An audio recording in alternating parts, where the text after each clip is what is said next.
इतना गुलाम देश मैंने तो जिंदगी में, हम पैदा हुए इसके लिए हमको दुख है कि हम इस कंट्री में पैदा हुए। आखिर ऐसा क्या हो गया जो पूर्णिया सांसद पप्पू यादव को यह कहना पड़ा कि मुझे शर्म आती है जो मैं इस देश में पैदा हुआ हूं। नमस्कार, आप देख रहे हैं न्यूज फॉर नेशन, आपके साथ मैं हूं राजनंदिनी। पूर्णिया से निर्दलीय सांसद पप्पू यादव बखूबी अपनी बातों को बेहतरीन और बेबाकी तरीके से रखने के लिए जाने जाते हैं। पप्पू यादव का ये कोई नया तरीका नहीं है कि जब उनको गुस्सा आता है या किसी बात को लेकर के उनका विरोध वो करना चाहते हैं, सरकार को घेरना चाहते हैं, तो लाइव आते हैं और उसके बाद धड़ल्ले से बोलना वो शुरू कर देते। कुछ ऐसा ही हुआ आज एक बार फिर से, जहां पर पूर्णिया सांसद पप्पू यादव जो है कहते कहते ये कह डालते हैं कि मुझे शर्म आती है कि मैं एक देश का नागरिक हूं, और ये अगर जो कुछ भी घटनाएं घट रही है किसी और देश में होता तो शायद वहां पर राष्ट्रपति के भवन को जला दिया जाता, फूंक दिया जाता, लेकिन यहां पर ऐसा कुछ भी नहीं हो रहा है। आइए बिना वक्त जाया किए हुए हम आपको लिए चलते हैं क्या कुछ कह रहे पूर्णिया सांसद पप्पू यादव। कुछ लोग बड़े बड़े नेता और बड़े बड़े दिव्य ज्ञान देते हैं, मैं उनसे जानना चाहूंगा, जब आप आम आदमी पे जुर्माना लगाते हैं तो इंडिगो पे जुर्माना क्यों नहीं लगाते?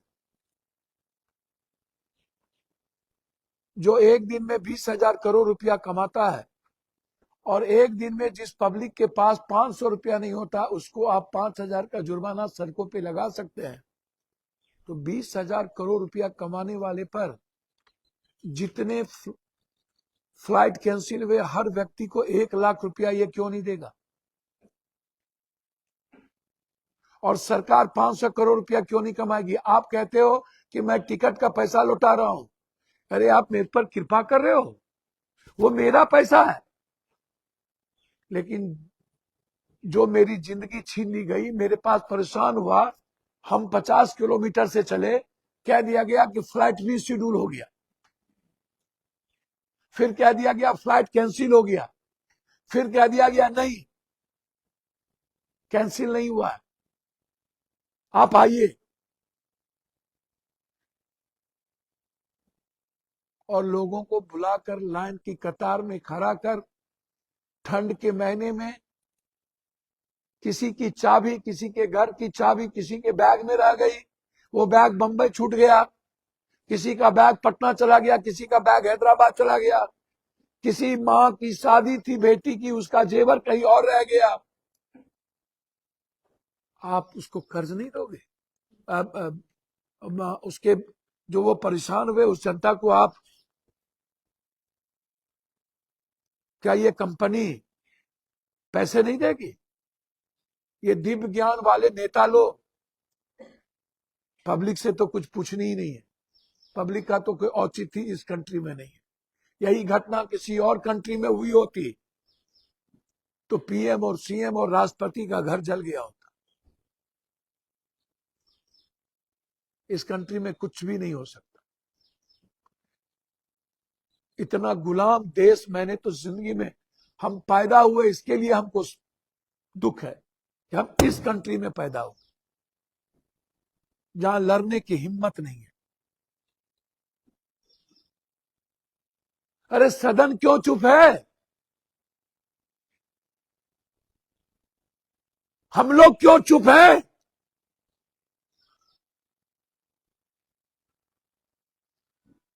और इस युग में पैदा हुए हम जहां हमें कुछ करने की रास्ते नहीं है, बांध दिया गया गलत कानून से।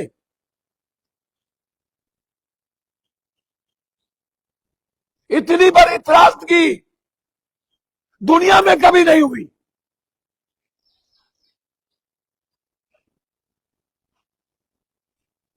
एक भी टीवी चैनल नहीं चलाता है कुछ भी।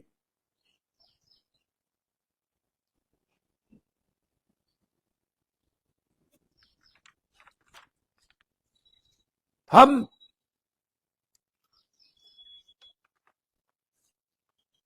वे सरकार जो झुक गई है कंपनी के पास, गुलाम हो गई, पूरी संस्थाएं 3 आदमी के हाथ गिरवी रख दिए गए, पूरा देश मोनोपोली, कुछ नहीं कर सकता। कुछ दिन पहले नियम बनाए गए सरकार के द्वारा और वो नियम वापस लेना पड़ा। कल इंडिगो पर वो नियम लागू नहीं होगा। एक तरफ अदानी को के हाथ में दे दो और दूसरी तरफ जो पब्लिक के लिए टाइम टेबल बनाया गया, सरकार कहती है कि पटना जब हम आएंगे तो 7,000 रुपया मैक्सिमम फेयर होगा। यह पॉलिसी है, यह आदेश है, लेकिन फेयर होता है 40,000 रुपये, 46,000 रुपये। जब शादी हो तो 50,000, जब पर्व हो तो 40,000, जब कोई घटना घट जाए तो 40,000, जब कोई क्राइसिस हो तो 40,000, तब टिकट नहीं मिलेंगे।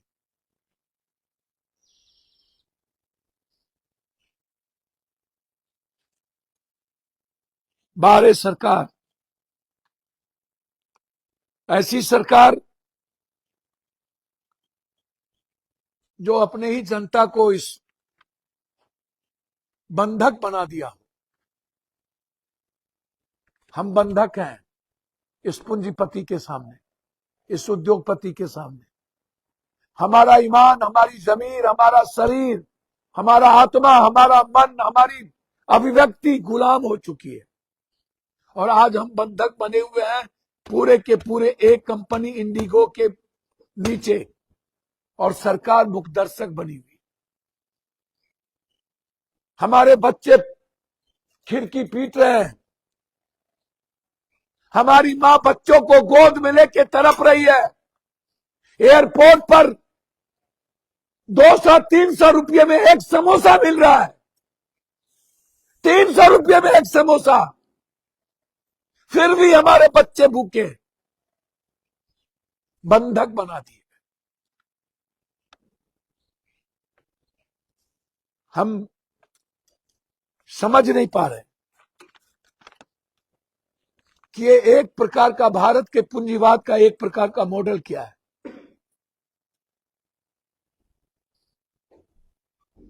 सरकार इन पूंजीपतियों के साथ शेयर क्यों रहती है?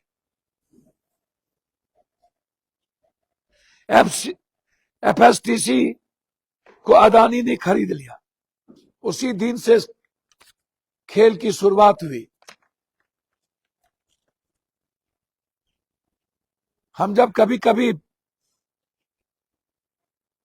कैंसिल हो गया, रिवाइज कर दिए, रिशेड्यूल करने जा रहे हैं,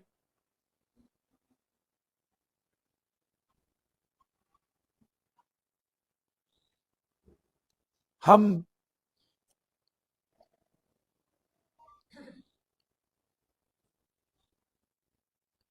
इस बात को समझने को तैयार नहीं है।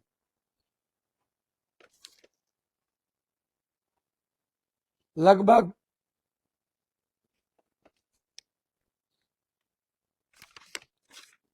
मैं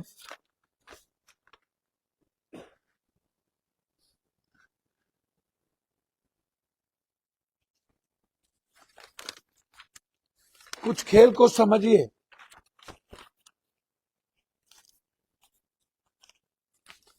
जब मैं आज इतना ज्यादा परेशान हूं,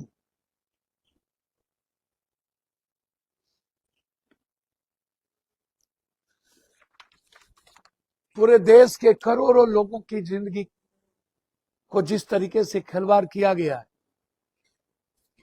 मैं अपने नेताओं से आग्रह करूंगा कि कल किसी भी कीमत पर इस सरकार को तब तक नहीं चलने दिया जाए जब तक यह सरकार इन कंपनियों के गुलामी से हम सबको बचाता नहीं है।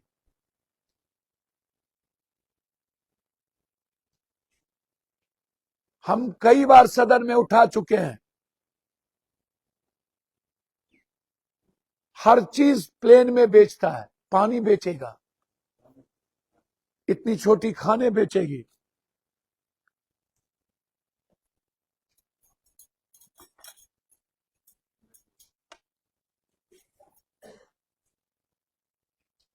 मैं तो समझ नहीं पा रहा हूं कि हम लोग क्या क्या खरीदें। जरा हमें बताइए। तो आपने सुना कि पप्पू यादव ने क्या कुछ कहा, किस तरीके से पप्पू यादव ने बातों को बखूबी सामने रखा। अब हम आपको मुद्दा समझाते कि किस मुद्दे को लेकर के पप्पू यादव का ये जो गुस्सा है वो फूट पड़ा, जिसमें उन्होंने बिहार सरकार से लेकर के केंद्र सरकार तक को घेर लिया।